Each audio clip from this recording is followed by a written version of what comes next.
A continuación, Crónica Presidencial.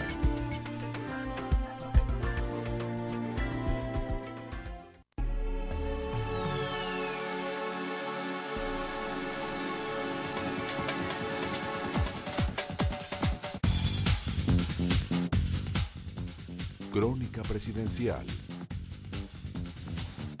Hagamos de 2010 el año de cambio y transformación, un año que marque el inicio de una nueva era de transformaciones en nuestro país.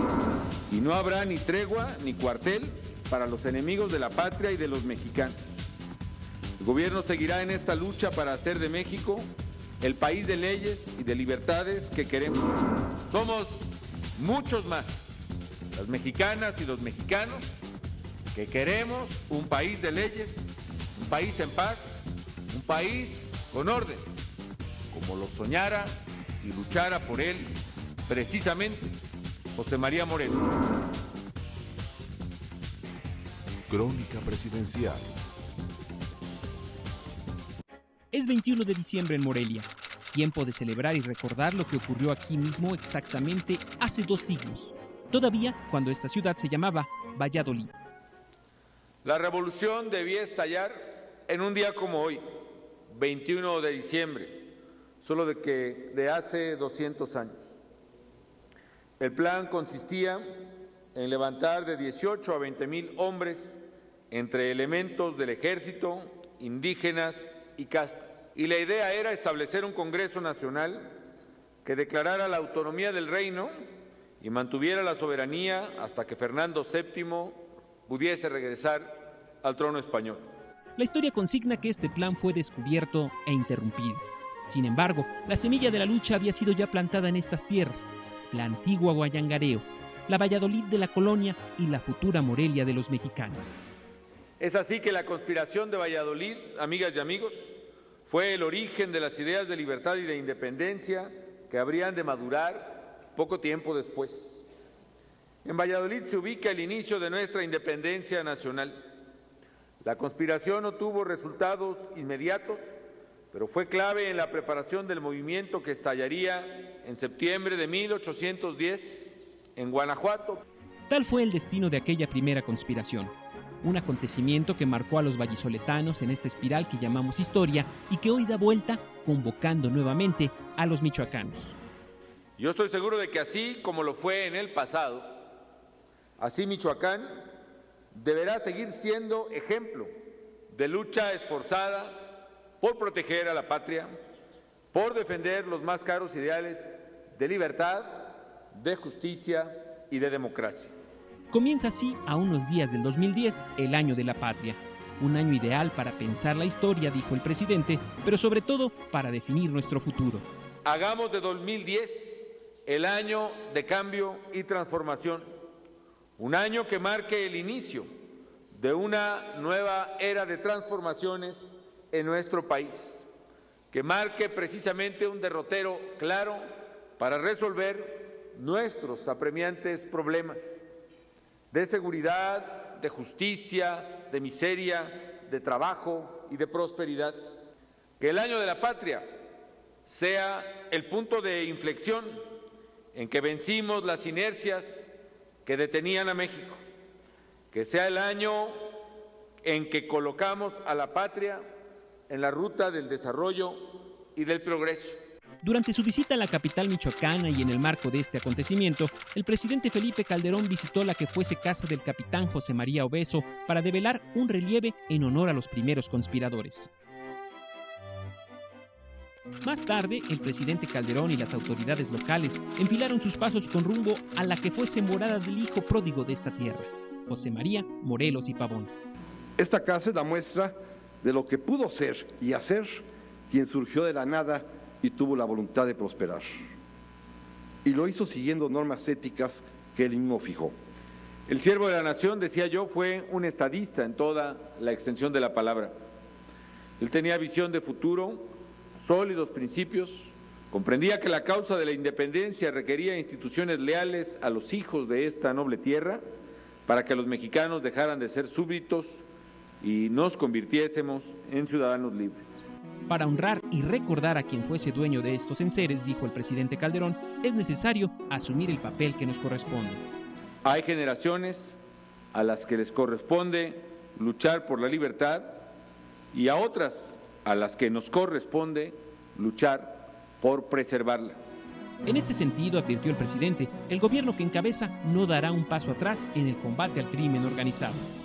Y no habrá ni tregua ni cuartel para los enemigos de la patria y de los mexicanos. El gobierno seguirá en esta lucha para hacer de México el país de leyes y de libertades que queremos. El golpe que acabamos de asestar en días pasados a una de las organizaciones criminales más peligrosas de México y de América es producto del esfuerzo conjunto de todas las fuerzas federales y de un meticuloso trabajo de inteligencia. Se conmemoran 194 años del fusilamiento del líder insurgente José María Morelos y Pavón, quien fue pasado por las armas ante este paredón del poblado de San Cristóbal, Ecatepec. Era la 1 de la tarde cuando llegaron al sitio donde hoy nos encontramos. La jornada había sido larga y pesada. Morelos tenía hambre. Concediéndole un último deseo, le sirvieron de comer un caldo con garbanzos en una de las habitaciones interiores de esta casa. Mientras tanto, afuera, se preparaban los soldados que habrían de fusilarlo, a la vez que en el panteón vecino se abría la sepultura donde se depositarían sus restos mortales. Al terminar de comer, Morelos encendió un puro de hoja para fumar, como él decía, como era su gusto. El coronel de la Concha se le acercó y afablemente hizo plática con él para distraerlo. Morelos comentó entonces que la tierra de este lugar le parecía demasiado árida y que en cambio el lugar donde él había nacido, la ciudad de Valladolid en Michoacán, era el jardín de la Nueva España. De pronto se escucharon los redobles de los tambores y la plática se interrumpió. Morelos sacó su reloj y vio que era exactamente las 3 de la tarde de ese viernes y, como él lo dijo, mismo día y misma hora de la muerte de Jesucristo. Justo antes de recibir las balas, el generalísimo pronunció estas palabras. Morir es nada cuando por la patria se muere. Cada criatura tiene una misión sobre la tierra. Yo quería la independencia de mi patria y luché por ella. A casi 200 años de aquella frase, hoy se reconoce al estadista, al militar, al genial hombre del eterno paliacate. Es el genio de Morelos el que concibe intelectualmente a la nación mexicana, que entonces la llamaría en la Constitución de Apatzingán América Septentrional. Es el genio de Morelos el primero que construye un Congreso al que defiende precisamente con su vida. En memoria de Morelos, es que la presidencia de la República se compromete a vigilar y preservar las libertades y los principios de justicia que hasta hoy prevalecen, dijo el presidente Calderón. Y si a nosotros nos toca preservar esas libertades, así también debe de entenderse entonces la misión del Estado, cuyos órganos encabezamos. En la preservación de las libertades, por cierto, están empeñados miles y miles de mexicanas y de mexicanos. Y en su nombre y en su honor, es mi deber también hoy expresar mis más sinceras condolencias a la familia del maestre Melquisedec Angulo, a la Marina Armada de México, por un artero ataque perpetrado en la noche en el que perdieran la vida miembros de la familia de este marino, a su vez fallecido en el cumplimiento del deber. Un acto por demás cobarde y deleznable.